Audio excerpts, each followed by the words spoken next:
پاکستان اور بنگلہ دیش کے درمیان کھیلے جانے والے پہلے ٹیسٹ کی ٹکٹوں کی فروخت کی تاریخ کا اعلان کر دیا گیا۔ پاکستان کرکٹ بورڈ پی سی بی نے راولپنڈی ٹیسٹ کے لیے ٹکٹوں کی فروخت کی تاریخ کا اعلان کر دیا، جس کے مطابق ٹکٹوں کی فروخت منگل سے شروع ہوگی،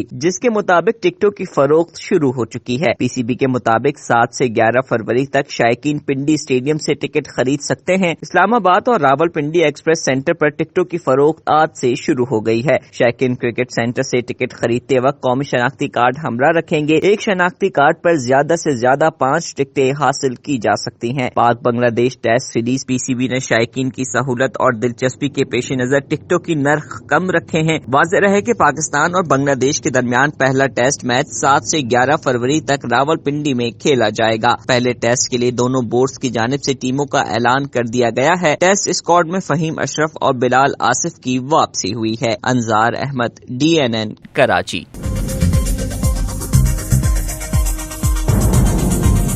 نیوز سے اپ ڈیٹ رہنے کے لیے ہمارے چینل کو سبسکرائب کریں اور بیل آئیکن پر کلک کریں۔